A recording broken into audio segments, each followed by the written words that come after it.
الرياضة هي مرآة للمجتمع، والرياضة هي قادرة على الوصول لكل أفراد المجتمع أو معظم أفراد المجتمع بمختلف مستوياتهم وطرائق تفكير وثقافات وأعمار، وهي الأكثر قدرة على جمع في ميدان التنافس وميدان التشجيع وميدان الاستمتاع في عالم الرياضة الجميل. وبنفس الوقت الرياضة هي رسالة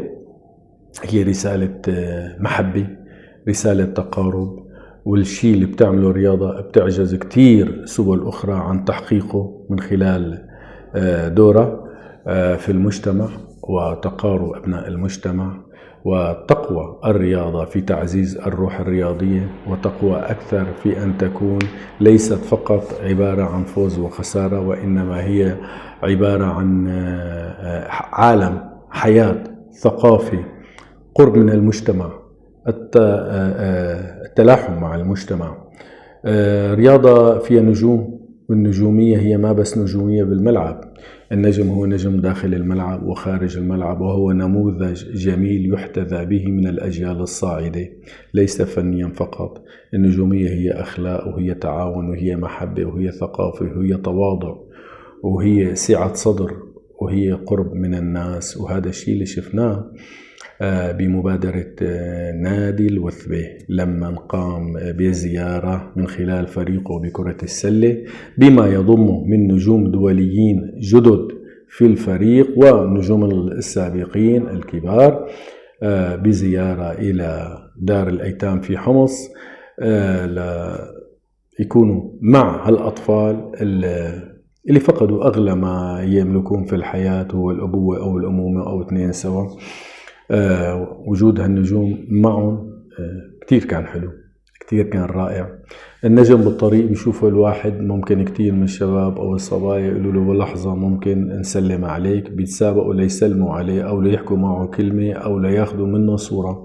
فكيف إذا النجم هو ذهب لعندهم على بيتهم لهالأيتام وكان معهم وأمضى معهم ساعات وأمضى معهم وقت جميل وتحدث معهم ولاطفهم، تصور معهم وقدم له نصائح حلوة. فهي مبادرة خيرة، مبادرة تحمل الكثير من المعاني الإنسانية والمجتمعية والتآلف والمحبة. وأكيد إدارة نادي الوثبة معنا يلي صاحبة هالمبادرة، وهي إدارة قادمة بفكر جديد وبثقافة جديدة وبانفتاح جميل وتعاون ومحبة. حلو لما بنشوف عم تفكر أيضا تدعي هالأطفال من دار الأيتام لتخصهم بيوم رياضي كل فترة في صالتها الرياضية الجديدة يلي المزمع أو التي يتم إنشائها في ملعب النادي المكشوف اللي حولته الإدارة إلى صالة رياضية.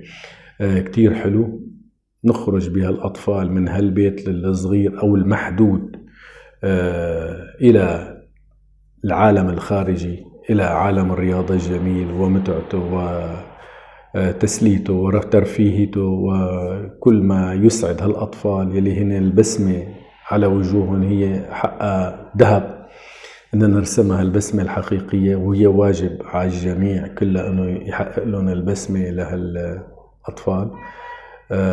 أيضا نأمل أنه نشوفهم بكرة بالدوري السوري لكرة السلة، عم يحضروا مباريات، عم يخصصوا بأماكن محددة لإلهم ليكونوا هالكوكبة هي عم وتشجع نادي الوثبة يلي هو قام بزيارتها، وتشوف هالنجوم يلي زاروهن ببيتهم بالدار، يشوفهم بأرض الملعب هن عم يلعبوا، هن عم يتألقوا، هن عم يبدعوا بالملعب، وتصفق لهم تستمتع وتفرح وتنبسط وتعيش الرياضة بجماليتها يلي كنا ننتظر وقت كنا أطفال من أسبوع لأسبوع لنروح للملعب. هذا الكلام إن شاء الله بنشوفه في حمص أم المبادرات يلي دائما عودتنا على المبادرات الجميلة. وطبعا هذا الكلام مشان ما نبخس الناس أشياء. نحن من سنوات كنا نشوف نادي التشرين فريق كرة القدم كان يقوم بزيارات لدور الأيتام ولبعض المبرات ولدور العجزة، وكانت مبادرات إنسانية مشكورة. اليوم عم نشوف مبادرات بحمص جميلة وخاصة بهالشريحة هي من المجتمع. أيضا ما ننسى بيوم من الأيام ونذكر بالمبادرة الجميلة اللي قام فيها نادي الكرامة أيام مشاركته الآسيوية وأيام اللولو في كرة الكرامة، لما خصصت إدارة نادي الكرامة الجنبة اليمينية من المنصة الرئيسية في الملعب لدخول المشجعات الكرماويات، وكانت كتير حلوة كتير جميلة، كتير فكرة منفذة بدقة وأتقان. تعاون عليها إدارة النادي آنذاك ورابطة المشجعين ولجنة التنظيم، وكان دخولهم كتير محترم وخروجهم كتير محترم وحضورهم بالملعب كتير محترم وتشجيعهم كتير محترم ولائق ومحفز للجمهور. يعني يوم كان يهدى جمهور الشباب عن التشجيع، بتعرفوا في فترات بيصير في فتور بالتشجيع شوي بيهدوا، كانوا البنات هن يحمسوا، هن تشجيع جماعي، تشجيع جميل، تشجيع حماسي بصورة جميلة. هذا الكلام نتمنى إن شاء الله، نتمنى دائما أن نشوفه بملاعبنا، لأنه برجع بنذكر حضور الإناث بعددهم الكبير وبطريقتهم المنظمة أكيد ممكن يساهم برفع السوية التشجيعية وأخلاقياتها في الملعب، ورح يصير في نوع من الرقي التشجيعي اللي نحن بحاجة له.